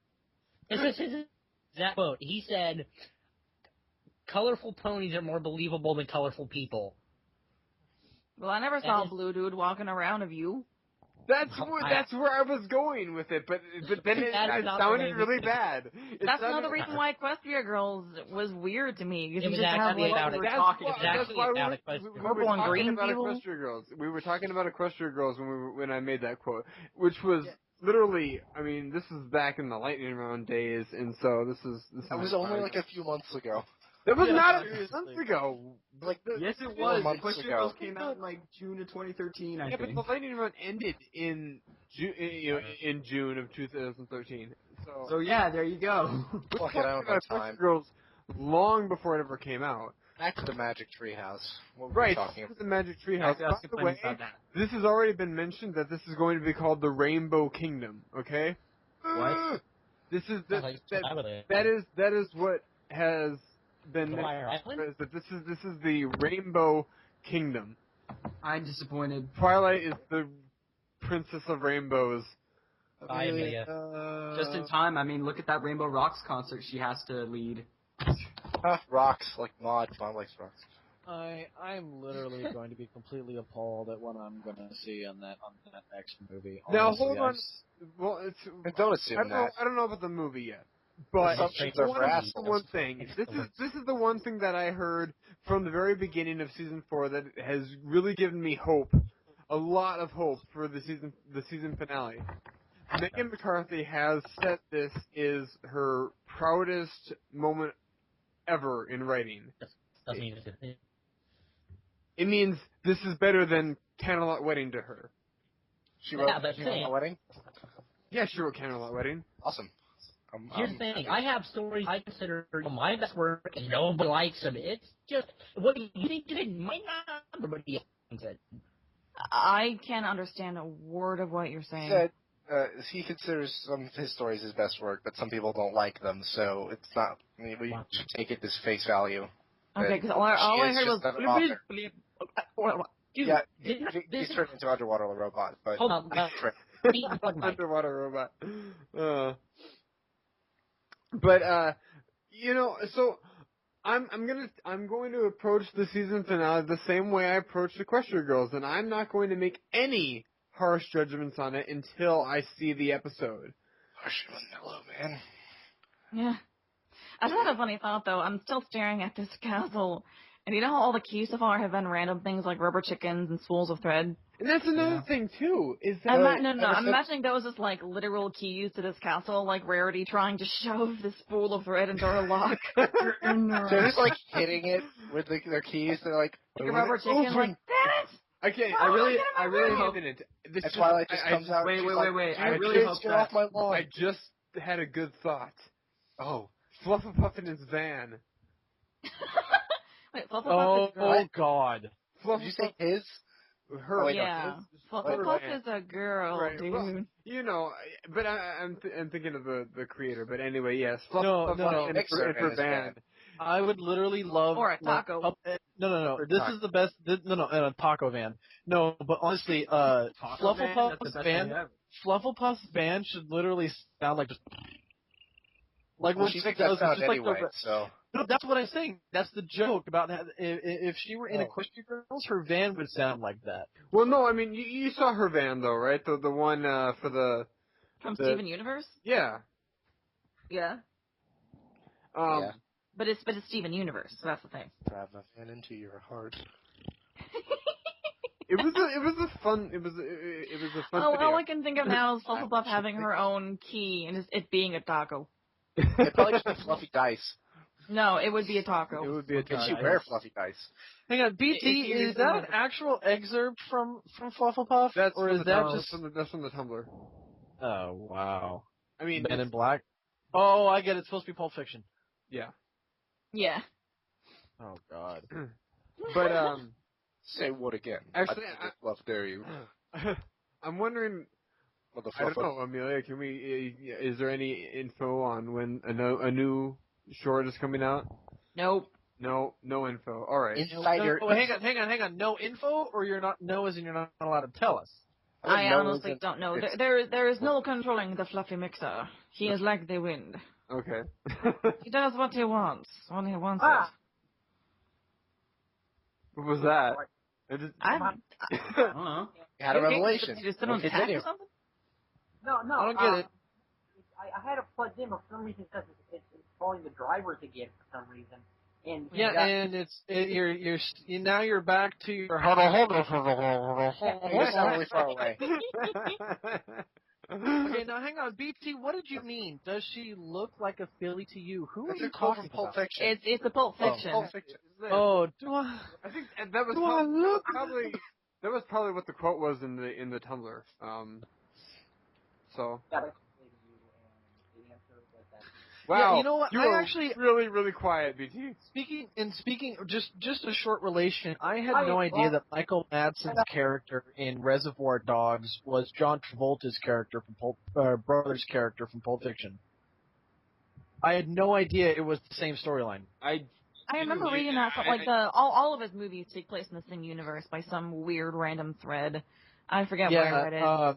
Yeah, John Travolta and Michael Madsen are brothers between Pulp Fiction and Reservoir Dogs. And I had no idea until I actually watched the top 10 video. But, I mean, I actually never saw Pulp Fiction, though. What? Oh, man, Pulp Fiction I've is never great. seen it I love either, so. Go rent it right now. Well, I right don't now. need to rent it. It's literally on my instant queue. I could watch it at any time. I just haven't done it yet. Drop the call and do it. It's instant. And one of my favorite scenes is the fact where freaking Christopher Walken is talking about that golden watch up his ass for 2 years. That was like the best scene when he's talking to Bruce Willis's character. He's literally talking to Bruce Willis's character as a kid, and he's talking about in the Vietnam War how Christopher Walken and Bruce Willis's dad were in the same prisoner of war camp.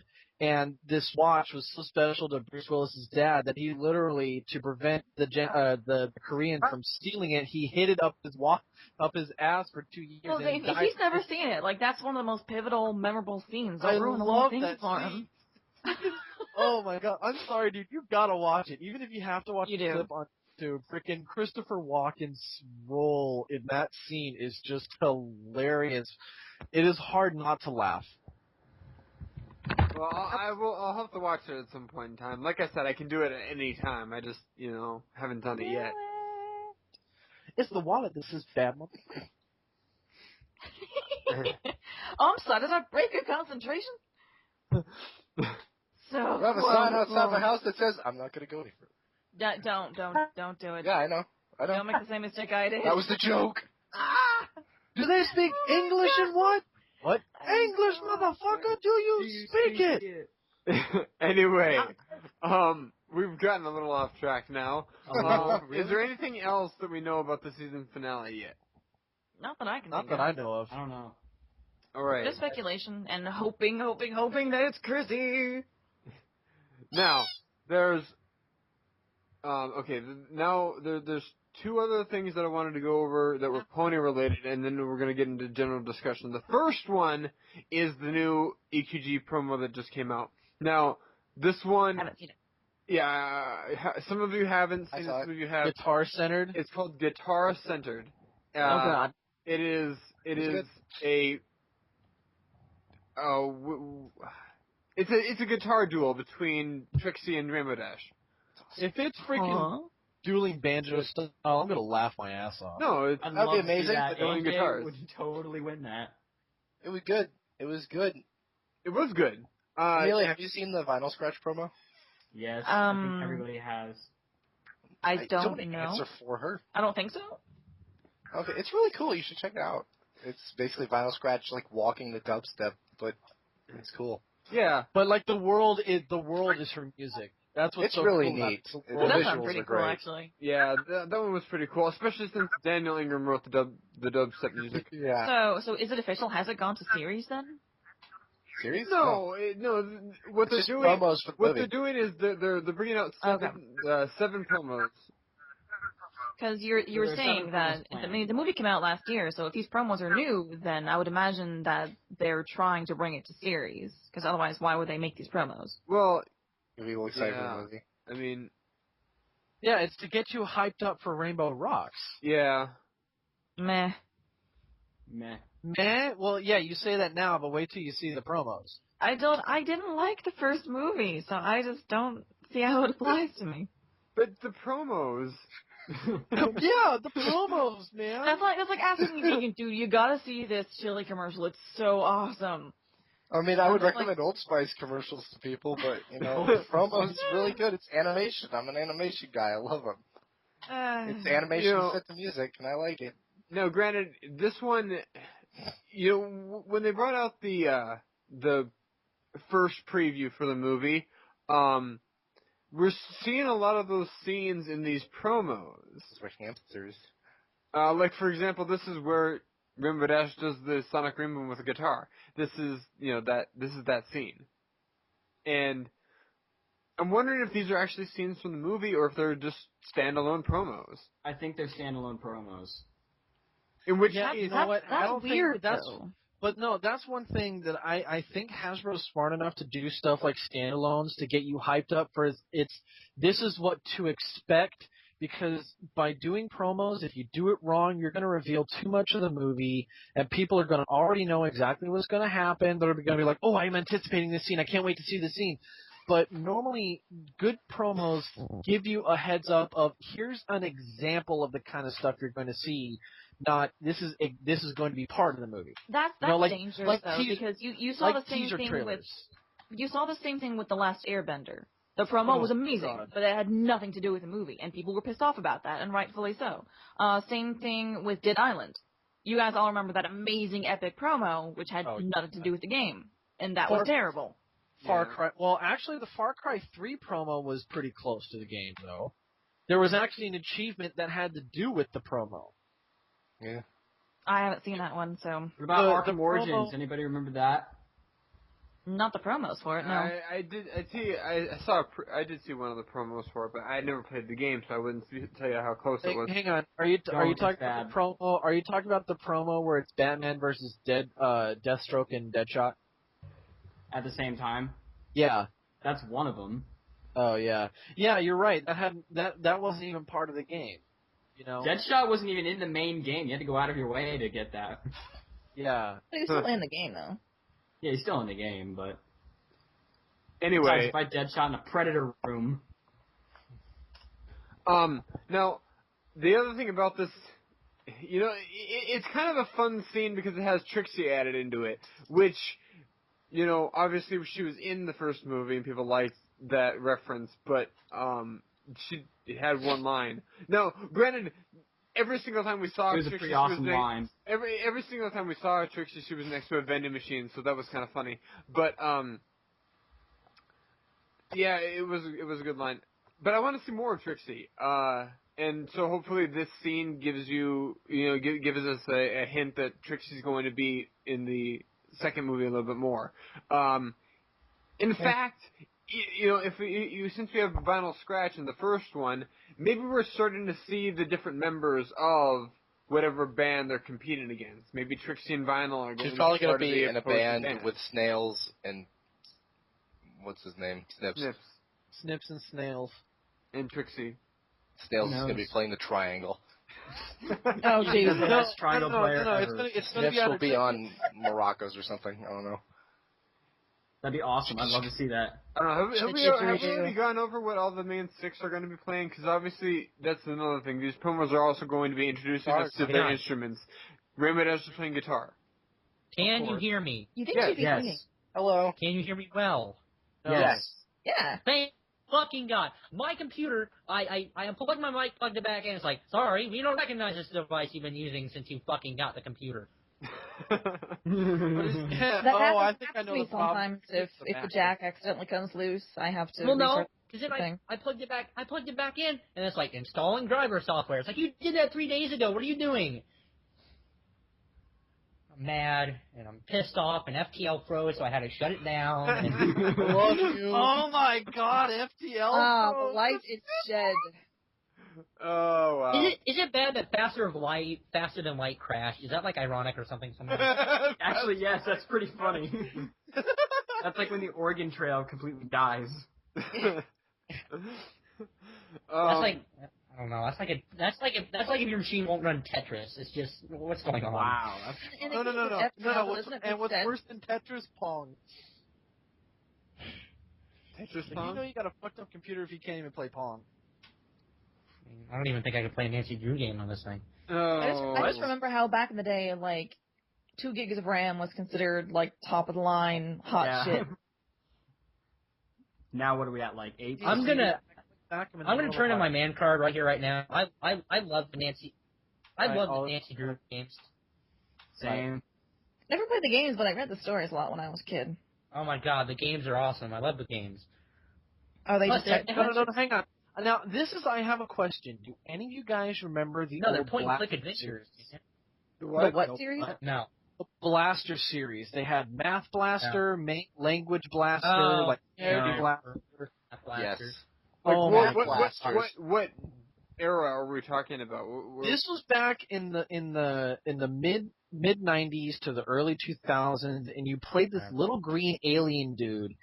And talking computer games, or yes, it was an old PC game. It was an old learning game, and one of them was called Math Blasters. And what it was it literally had everything from it had kindergarten math all the way up to like it even had algebra in it. Oh, it didn't have calculus. No, it was having like your 8-year-old know calculus. It literally went all the way. It was made for actually all the way up. Almost through high school, and it was I very. I know exactly what game you're talking about. Actually, yeah, it was called Math Blasters, and I can't remember what the other was. There was this other game that I remember, and it was, I guess, like a language game. And what it was is you're in this mansion, like you're this little alien dude in this mansion, and I think it was Maniac Mansion, and it was basically like you learned to. It was like a language it taught you like language, like like how to do correct sentences, which word is spelt wrong, which punctuation was right. I think it was Maniac Mansion, because the guy who controlled it was nuts. He was like the evil professor. No, it wasn't Maniac Mansion. I'm looking at it right now. That would be facetious. Maniac Mansion is an old LucasArts game, which the game The Cave is based heavily upon. It's who wrote Maniac Mansion? It was wasn't it the original Amiga? for Amiga system? I think it was either on Amiga or PC. It was one of them, like early PC. No, because remember that one song that I was telling you guys about, Gamer Forever? It talks about Maniac Mansion. You liar. Playing my Amiga at home, Maniac Mansion, Lotus Turbo, Dogs of War, and I mean like wow, talk about old games. Okay. Anyways, what were you guys talking about before I came in here and ruined everything? Absolutely nothing.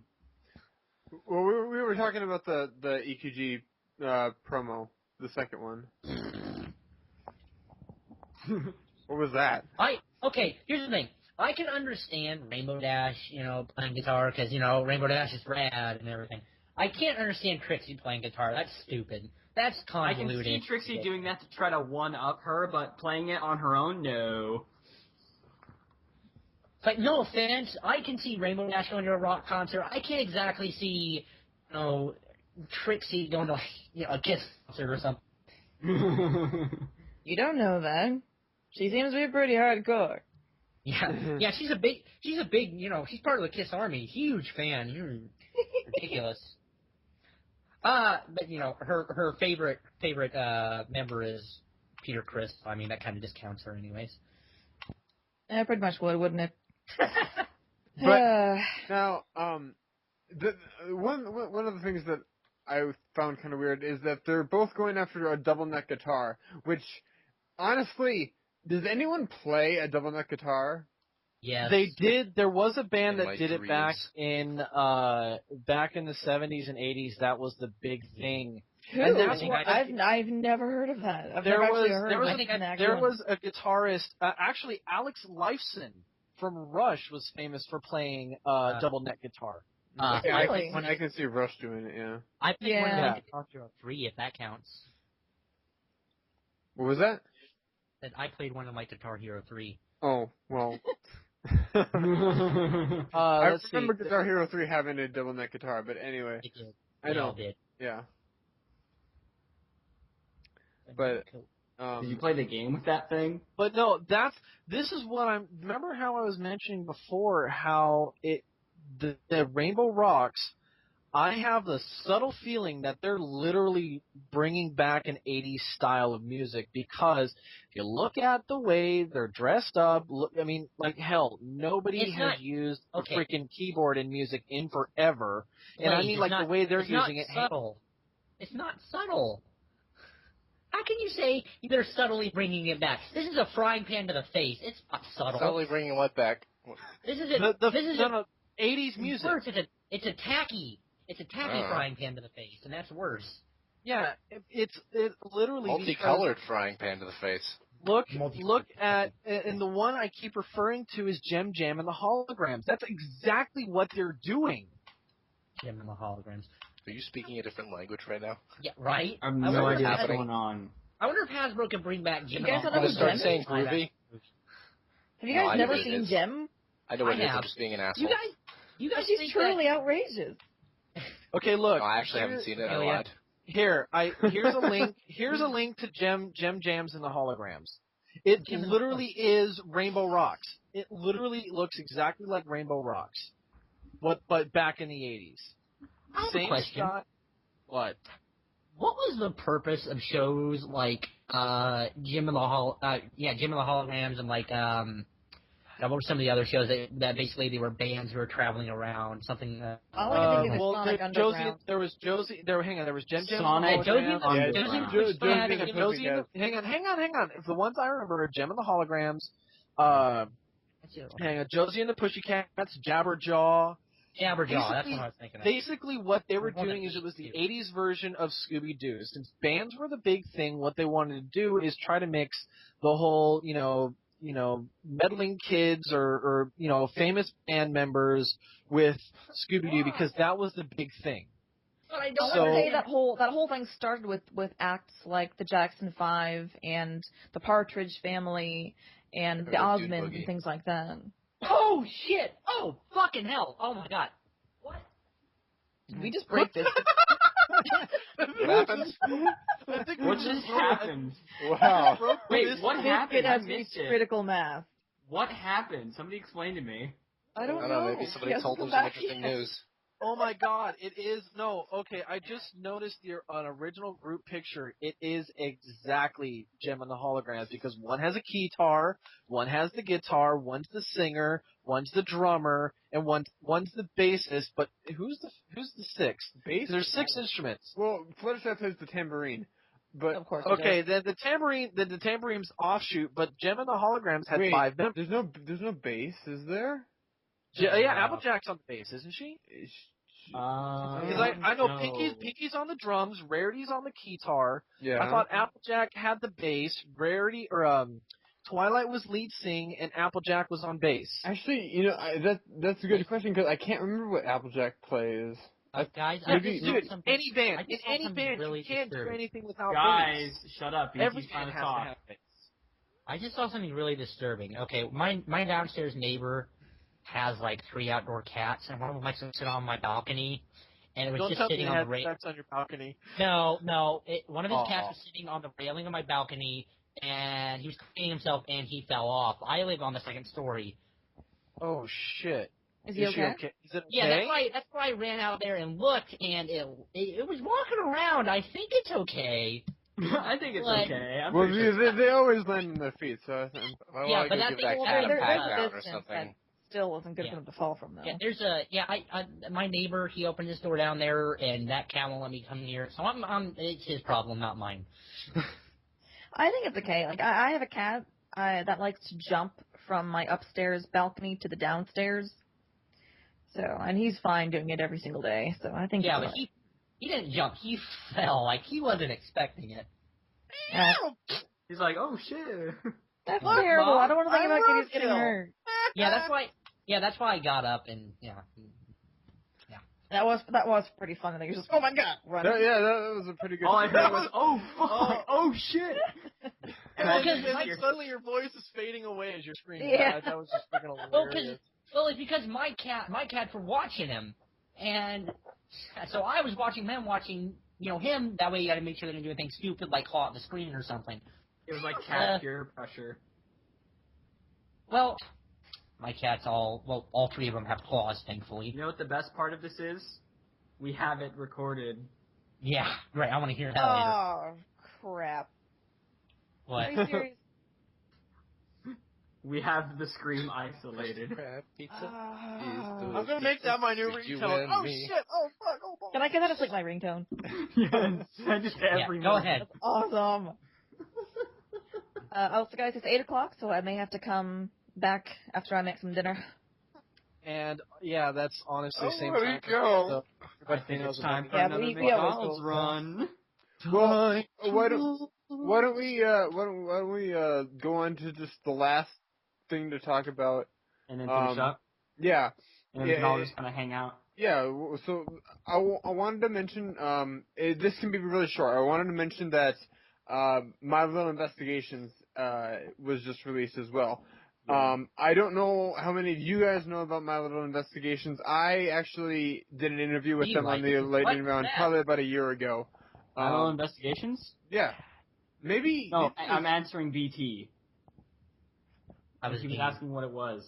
Yeah, I was leading him. I was leading him on. What is that? So he could explain. What is My Little Investigations? Well, My Little Investigations is a game made by the Equestria Dreamers. I guess that's their project name or whatever. Their production studio. They made a Phoenix Wright crossover. Is kind of what it is. No, it isn't. It's not Phoenix Wright. It's Miles Edgeworth. Whatever. It's the same game. Anyway, no, it's not. There's yes, a it is. difference. No, it's the same game. No, Anyway, it's not. There's a difference. My Little Investigations is basically you play as Twilight to solve a crime. That's literally. I mean, that's what it is. I mean, no, I guess. Granted, she's not a lawyer, which Sure she is. She's not a lawyer. She even says it in the game. I'm not a lawyer. A lawyer. But anyway, but no, it's great because it's very reminiscent of Phoenix Wright in games like that, and I'm really excited about it. obviously, this is a My Little Investigations. Rill is the one that voices Twilight. This is actually how I met Rill in the first place. Was when I interviewed the team for My Little Investigations, and so it's just been something I've been looking forward to for a long time, and I can't wait to play it. Oh, you haven't played it yet? I haven't even really played it yet because I'm gonna do a Let's Play of it. I have, and I'm gonna put it on YouTube when I'm done with it. But so yeah, does anyone have anything they want to add about My Little Investigations? Not really. I think Surefire's the only one that's actually played it, so. Other than it doesn't take as long as you think it does, and try your hardest not to use this stupid, try everything on everything else until it works. It kind of takes the fun out of it if you do it that way. Well, yeah. But yeah, that's it. Yeah, so, that's... It's gonna be, I think it's gonna be fun. Plus, I believe this is just one case, and so they could possibly add even more cases as well. Yeah. So that's one thing to look forward to as well. So does anyone have any closing statements before we finish off here? Not really, no. BT, how was Captain America? Oh my god. But this is pony related. Also, Blaze, that poster you sent me earlier, it was fan-made. It said it in the fucking link. So, no, it's not an official poster that reveals that. Somebody made that, or, go figure, you were probably lying about it. Anywho's, Captain America was fantastic. It's definitely the best superhero movie I've ever seen. It beats out any of the Batman movies, and... it's something that reshapes the Marvel Universe. It's something that's even affecting their TV show, Agents of S.H.I.E.L.D. So if you watch the series and haven't seen the new movie, you're going to get spoiled for the movie in the TV show, which I think is awesome that Marvel has such a big, expansive, cross-platform experience going on there. And honestly, I think Marvel's going to be the one that comes out on top on the new generation of media. Sure, DC has the Batman games, but Marvel is putting out like a movie a month this summer. This month was Captain America. Next month it's Spider-Man. Month after that it's X-Men. Yeah, they're going to dominate the box office. Yeah, and then in August it's Guardians of the Galaxy.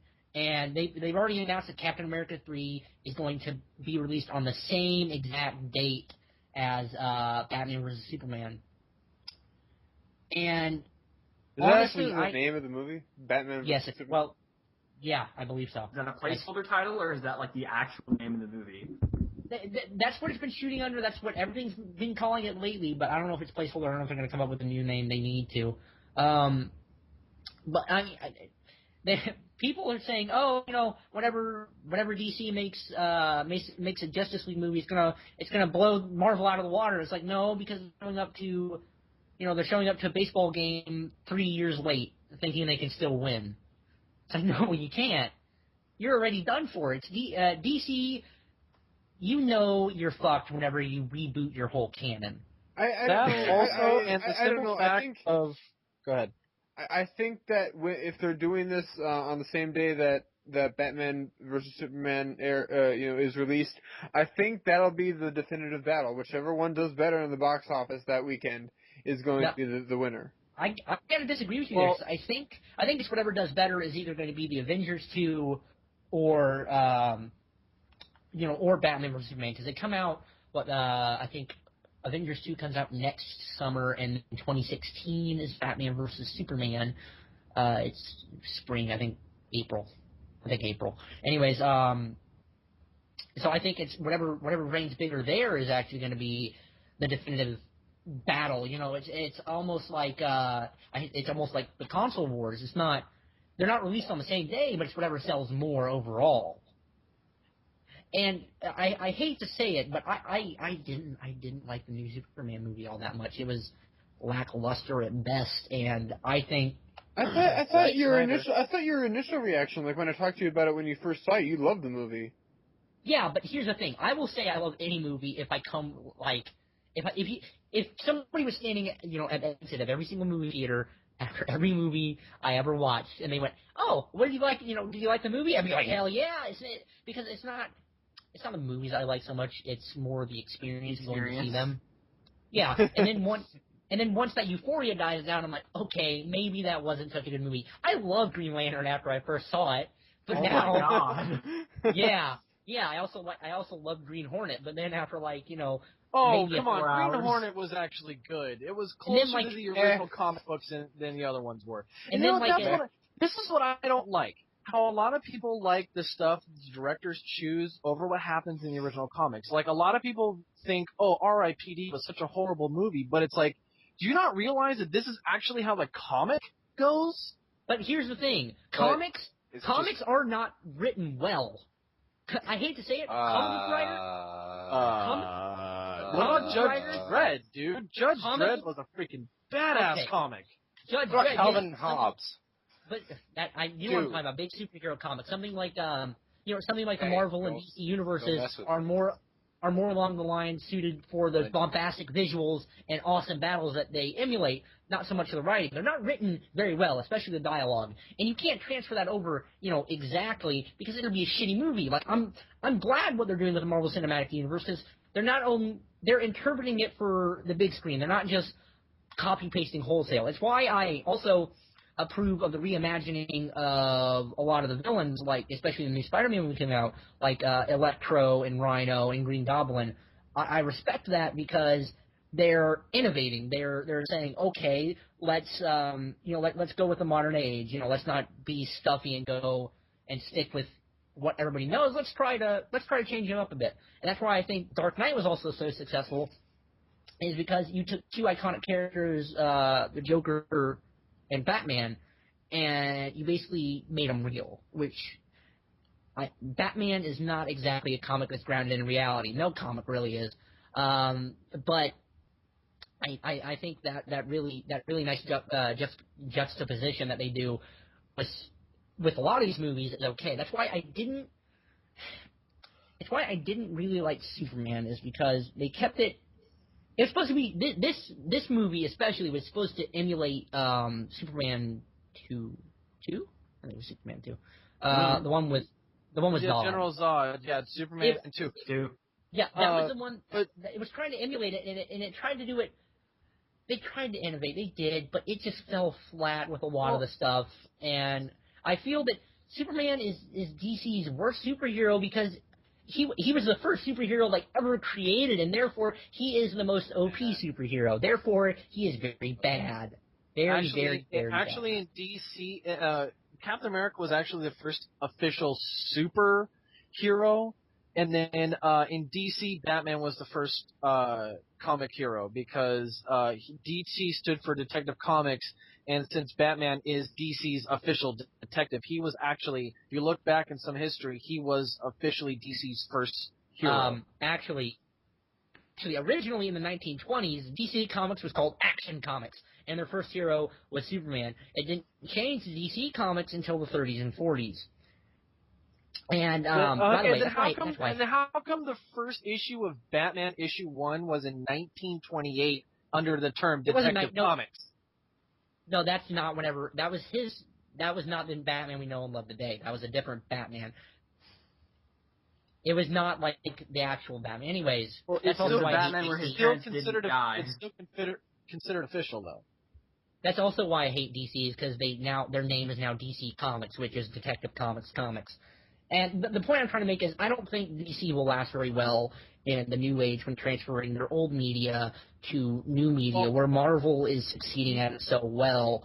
And I think Captain America really shows it off with a lot of their plot lines. I mean, sure, I'm kind of mad that they shot the Civil War storyline in the foot, and they're probably not going to do that in the Marvel Cinematic Universe. Well, actually, hang on, BC. But it's still very hopeful with what they're going to do, and especially how they're getting around some of the licensing issues they have with the mutants. What? Okay, Well, question one. Have you seen the movies 300 and Sucker Punch? Okay, no question. All right. There, mic lag. Give it a minute. Have you seen the movies Sucker Punch and 300? Can anybody else hear me? I have seen Sucker Punch and I did see 300. Okay. Okay, no, hang on. Before you answer, I just wanted to know yes or no. I've seen both of them. Okay, did you like those movies? When you got out of the theater and after you had time to think I mean, like, just overall, did you like them? Okay. And, like, in an honest opinion. And this is relevant. I'll explain why later. Okay, 300, I know both these were originally comics. I did not like 300, mainly because I think the actual movie, if sped up to real time, could last maybe 30 minutes. And you saw that, you Sucker Punch, that when did that come out? Like 2011? Yeah, I think it was 2011 or 10. Yeah, the year that came out, I saw Inception. I think we lost BT again. Can I go home? You are home. I'm not. I need an adult. I'm stuck here in a room in Philadelphia. Help me, you people in Manhattan. Can the rest of you guys hear me? There's been a shooting. Yes, Okay. we can hear you. All right, BT. Basically, what's relevant is the director of Man of Steel was Zack Snyder, who did 300 and BT. and. Are you shooting something, BT? BT, are you lighting fireworks? I think he's pounding on his. I think he's pissed off and he's pounding on his computer. No. This has happened before. For some reason, his mic is just. It's just. Okay, so basically, the Man of Steel was done by Zack Snyder. He likes to do something very like kind of like Quentin Tarantino. Like he does do things like live action anime style, where it's. I'm sorry, the gunshot noise is just completely ruining it. But no, I mean, a lot of people like his style because he brings it brings a little anime style to it, just like he did for Sucker Punch and 300, very anime-ish. You know how they do, like the flashbacks and the random crap like that. But the big question for you guys is, Ben Affleck ruined Daredevil, considered it one of the worst superhero movies Marvel ever did, and now they're bringing him in to do Batman. Yeah. What are your guys' thoughts on that? Do you think that he's going to ruin Batman like he did Daredevil, or do you think he's actually going to do a better job or a worse job? Here's the thing. It's very. It's gonna depend on the Wait, director. hang on, Fireball. Hold that thought. Any fireworks? Gunshots? Anybody? No? Okay. You can continue. Thanks. I think it's going to greatly depend on the director. The director can make or break a movie. It doesn't matter who the actors are, because, I mean, you take a series like Harry Potter and say that, okay, well, a lot of the movies were really great and then 3 sucked because, they had, different directors. And so, for this, Ben Affleck as, Batman already is not necessarily off to a great start. But I don't think it can get all that bad, if the director is good and, the story is good. Alright, now here's another question. Do you think they're going to implement the Dark Knight series, the Dark Knight trilogy, into the lore of the upcoming movies? I don't think they can.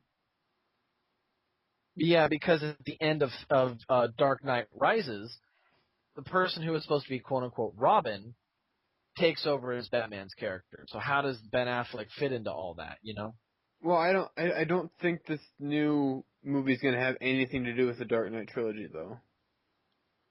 Okay. Wait, hang on. Is Ben Affleck going to be playing Batman in the whole Batman versus Superman movie? I don't. Or is it going to be the Justice League movie? No, I think it's the Batman vs Superman movie. Are we? By the way, are we still on the podcast? Or Yeah. Yes. Okay. Can I go to bed? That's why I've been saying, it's like, guys, we need to stop talking about other things and wrap up the pony stuff. I want to wrap We're up done the with phone podcast. stuff. I want to go to bed.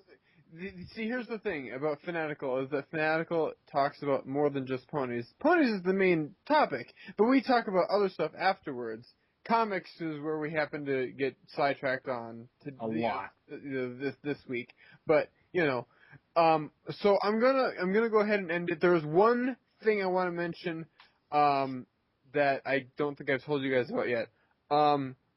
Starting next week and for the foreseeable future, Fanatical is going to be starting an hour later. Unless you want me to hear you. So Fanatical, as usual, the live streams are going to be starting an hour later. So we're going to be starting at 9 p.m. Central Standard Time. I haven't been up at 1 o'clock in like the last couple of weeks. Please, what are you talking about? He's talking to somebody else. Oh. Anyway, so yeah. There's just been some schedule changes at work, and I will not be able to start any earlier than like 9 o'clock at night. So, instead of 8 o'clock, we'll be on at 9 o'clock if you want to watch us live. Saturday. Or you can just go ahead and watch when I upload it to YouTube on Saturday. Okay. Yay! So that is that is what's going to happen next week and for the couple weeks after. So that will wrap up the episode for this week, and we will see you all next time.